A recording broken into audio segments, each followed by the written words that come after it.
Can anyone stop Jonas Vingegaard, the breakaway, Adam Yates, Chiccone's fallen sunglasses? We would find out in the Dauphiné final stage, the high mountain stage, finishing with the wall at La Bastille, with Vingegaard having been dominant whenever it goes uphill at this Dauphiné so far. But beforehand, there was a lot of accumulated climbing short of... Does the Granier climb about 35 minutes? That was steep. And then they did two 20-minute climbs, Coucheron and Col de Port, with steep parts in them, and then La Bastille, which is 2Ks, 13.5%, a 5 to 6 minute climb, basically from the heart of Grenoble. And we had Champussin, Alaphilippe, Ciccone, Benoot in the breakaway. So Benoot there probably is a defensive rider for Jumbo-Visma, who are pacing very, very hard on the Granier behind with Dylan van Baarle. Alaphilippe on 3 minutes though, so maybe they had to keep him in check for GC2. But notice Benoot on the descents. He was getting backed off a little bit on the descents from Alaphilippe and Ciccone, who were a little bit faster. So just something to bear that in mind for later in this video and this stage recap. Jumbo, of course, back in the GC group, taking it easy with Van Baarle and Volta, and Castro had attacked. De la Cruz got dropped out of the break. Castroviejo Fariñas attacked on that Granier climb to try and get across the breakaway. Didn't quite make it there. He would make it across later on this Coucheron climb. You see, 7.5K, 6%, 20-minute climb, just a lot of fatigue. And Alaphilippe and the others not too happy probably with Benoot, understandably not pulling because he's trying to save energy for later in the stage, and just a sapping day in the legs. You see Alaphilippe creeping up the virtual GC ladder with Ciccone all in for the stage win, pulling very strongly, and the rest of the break working pretty well together too, with Castroviejo coming into some really good form this week, third on the other stage where Zimmerman won, and now bridging across this breakaway was a strong effort with Jumbo pacing still with Dylan van Baarle behind. But would UAE, Team Emirates and Yates over 2 minutes back really try anything from already a very, very thinned out group? Now the Col de Port, a lot of climbing already, and it's got steep parts in it again, almost the same as the Coucheron climb, and you see there's no flat in this phase of the race with three pretty serious climbs, and Alaphilippe and Ciccone have had enough. Had enough of you, Tej Benoot. We'll see you later. No pulling.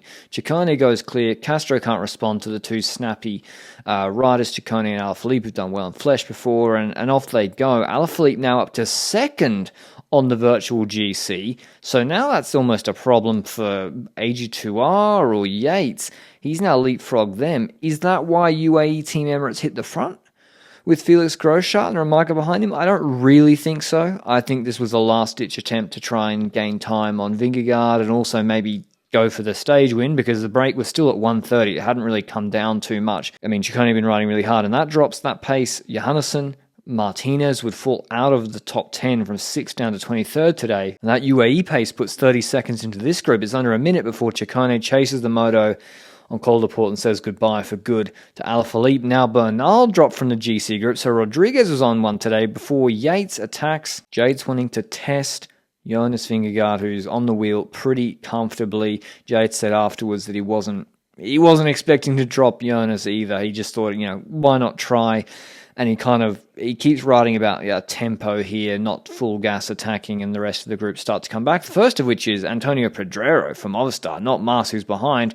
So let's focus on the Australian battle. Internal conflict here. O'Connor attacking across to that group, sort of aggressively defending his third GC spot. Hindley chasing him, who wanted to get on the podium, and Haig on the wheel as well, sitting in 5th, although virtually Alaphilippe, now he's back. And O'Connor's looking behind, seeing Hindley's dropped, and he'll go to the front of the Yates, Vingegaard, Pedrero group and start pacing, although Alaphilippe started pacing on the front of that group for a little bit, which is curious, and then he nearly lost his top 10 on the final climb. But Ciccone makes it over the top. And so with this descent coming, with Pedrero kind of sitting in the middle, and with Yates not wanting to pull too much anymore, it's up to Tej Benoot who goes to the front. And remember I said and showed you, and this week he's not been the best on descents, nor should he be incentivized to take huge risks on this descent with Vingegaard 2.5 minutes clear of everybody on GC, whereas Ciccone, he's taking all the risks on the descent for the stage win. He obviously couldn't do the Giro d'Italia, Ciccone, as he nearly goes into the gravel and over that narrow wall just there, because he had COVID beforehand, which is a big shame. I think it would have animated the race, but he's back on good form here, on top 5 GC contender forming. Like, to hold off this group and ride the way he did is incredibly strong. And you see this climb, ditches all the water, had the bid on, but keeps the bid on. And Teish Benoit rather rudely ignores this sign, slow down, school please, and he just absolutely blows past it. So, yeah, a bit inconsiderate from Benoit, but he's got places to be leading up Vingegaard to the base of this climb, and it gets steep really, really quickly, 1,600 meters of this. And Ciccone, again, I can't say how more impressed I was of his pacing and how calm he was, with Micah pacing really hard behind, the gap closing down, Rodriguez, Alaphilippe dropped, he just hang on to top 10 on GC.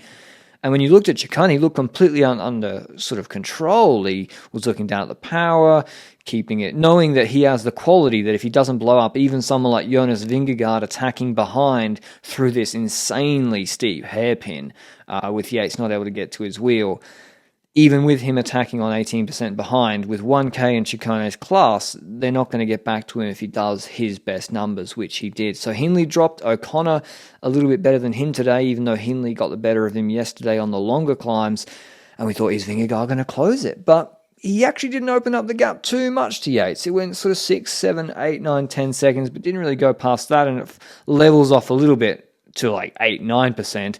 But Ciccone drops his glasses. He'd had them on top of his helmet. I think he was reaching for them, ready for the celebration to throw them into this crowd. And when he flicked his helmet up, he lost them for his signature celebration. So he says 27. I don't know what that means. Kisses his engagement ring because he says he's getting married next week.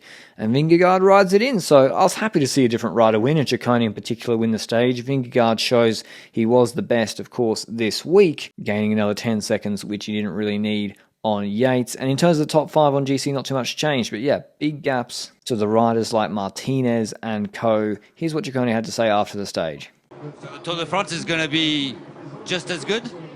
Yeah, Tour de France now is really close, but before I will be married next week, so this is a gift for my future wife. So now just I go home and I think national, and then we go straight for the Tour. Well, congratulations for the stage win and the future wedding. Thank you. GC pretty dominant from Vingegaard. Yates still in very, very good shape. His level was good this week, and O'Connor also got to be happy with back-to-back podiums at the Dauphiné, especially riding for a French team like Agiz Citroën. 3 Australians in the top 5, no big deal. Thanks for coming. Nice result from Train. Rodriguez, the best of Ineos, and Alaphilippe just held on to that top 10. That's it for my Dauphiné coverage. Might have a few videos before the Tour de France, but otherwise, check out the Lanterne Rouge Cycling Podcast for Tour de Suisse coverage. And until the Tour starts, ciao.